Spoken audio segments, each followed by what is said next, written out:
حضرت ابن عباس رضی اللہ تعالیٰ عنہ سے مروی ہے کہ رسول اللہ صلی اللہ علیہ وآلہ وسلم جب رات میں تہجد کے لیے کھڑے ہوتے تو یہ دعا پڑھتے۔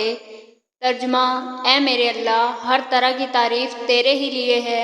تو آسمان اور زمین میں اور ان میں رہنے والی تمام مخلوق کا سنبھالنے والا ہے، اور حمد تمام کی تمام بس تیرے ہی لیے مناسب ہے۔ آسمان اور زمین اور ان کی تمام مخلوقات پر حکومت صرف تیرے ہی لیے ہے، اور تعریف تیرے ہی لیے ہے۔ تو آسمان اور زمین کا نور ہے، اور تعریف تیرے ہی لیے زیبا ہے۔ تو سچا ہے، تیرا وعدہ سچا ہے، تیری ملاقات سچی ہے، تیرا فرمان سچا ہے، جنت سچ ہے، دوزخ سچ ہے، انبیاء سچے ہیں، محمد صلی اللہ علیہ وآلہ وسلم سچے ہیں، اور قیامت کا ہونا سچ ہے۔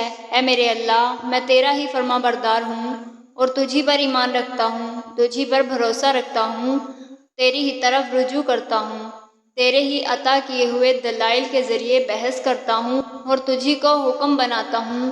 پس جو خطائیں مجھ سے پہلے ہوئیں اور جو بعد میں ہوں گی، ان سب کی مغفرت فرما، خواہ وہ ظاہر ہوئی ہوں یا پوشیدہ۔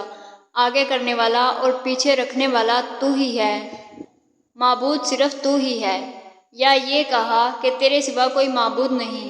ابو سفیان رضی اللہ تعالیٰ عنہ نے بیان کیا کہ عبد الکریم ابو امیہ نے اس دعا میں یہ زیادتی کی ہے: لا حول ولا قوۃ الا باللہ۔ سفیان نے بیان کیا کہ سلیمان بن مسلم نے طاؤس سے یہ حدیث سنی تھی۔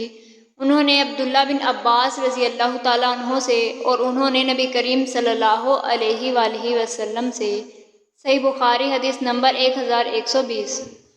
حضرت عبداللہ بن مسعود رضی اللہ تعالیٰ عنہ نے فرمایا کہ میں نے رسول اللہ صلی اللہ علیہ وآلہ وسلم کے ساتھ ایک مرتبہ رات کو نماز پڑھی۔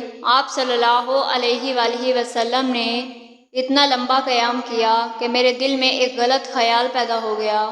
ہم نے پوچھا کہ وہ غلط خیال کیا تھا؟ تو آپ نے بتایا کہ میں نے سوچا کہ بیٹھ جاؤں اور نبی کریم صلی اللہ علیہ وآلہ وسلم کا ساتھ چھوڑ دوں۔ صحیح بخاری حدیث نمبر 1135۔